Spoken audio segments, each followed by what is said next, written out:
20 members later, my fangirls are up here looking. Awesome. All right.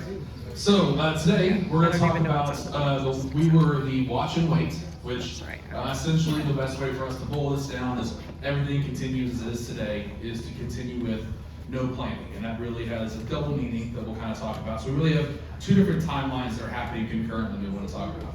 But we're going to start in 2023 with the Hartley family. We kind of described them as a possibly multi-generational family in the area, staying there for a long time, stable, job security, work in Denton, middle income, and then really kind of very ag and environmentally friendly and interesting. So two different scenarios occur from 2023 moving forward. It begins with a lack of city and county collaboration, which is something that we changed from being city to city to being city and county. And because of the mass migration pressures that have been putting on the city of Denton. And then understanding that there really is two different types of land uses, if you want to call it that. I know the city planners are going to beat me up for calling it that.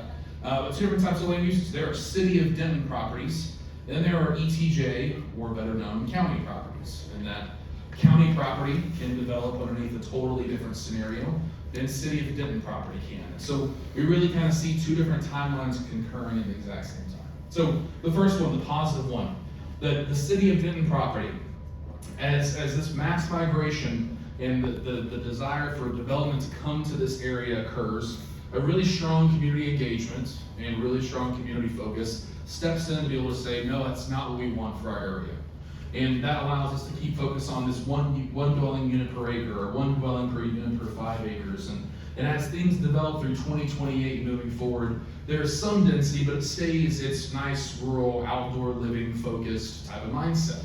And as we continue on in 2033, and we'll see from here, we see these other effects that are happening from this top timeline. So, in the top timeline, this mass migration and then this restriction of county land being able to be limited in its development, and really city of Denton citizens having no say what happens with the development in the county land, we begin to see these high density ETJ developments come along. And so we see this type of ranch style, single family residential, a little bit higher density model begin to pop up and spring up. And obviously the folks that are down here, the Hartley family included, are very much not for this, but not much they can do to prevent it. Because there is no collaboration between the city and the county on being able to come to an agreement of what type of development can happen in that area. So we then flash forward to 2033. It's been 10 years. This development's begun to occur out in ETJ. The city of Denton property has stayed the way it is because of the strong community engagement.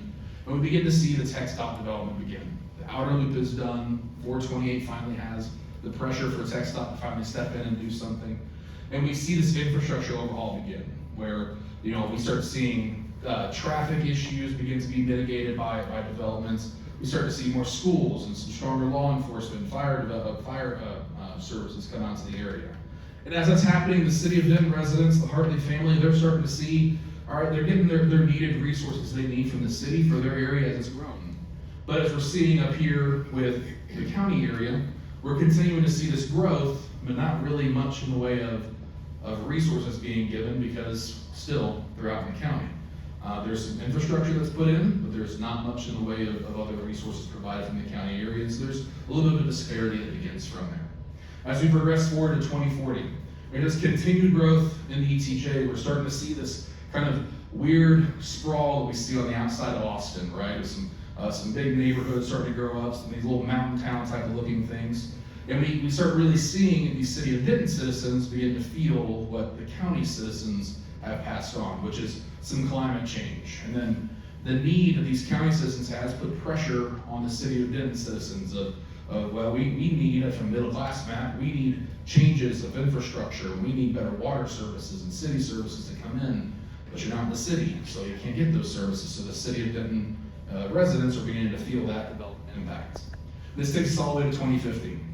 Where we see, as it's finally built out, the island of what the folks in this area want, which is a family traditions, rural neighborhood, having strong allegiance or alliances together, a history of area being maintained, and this 3 dwellings per acre being kind of the most dense that you see. Meanwhile, it's surrounded by a surrounded city, which creates this urban versus rural type of mindset. And I begin to see a split in the political ideologies and viewpoints out in this area of those that are in a really dense, heavy density type of city style surrounding a very rural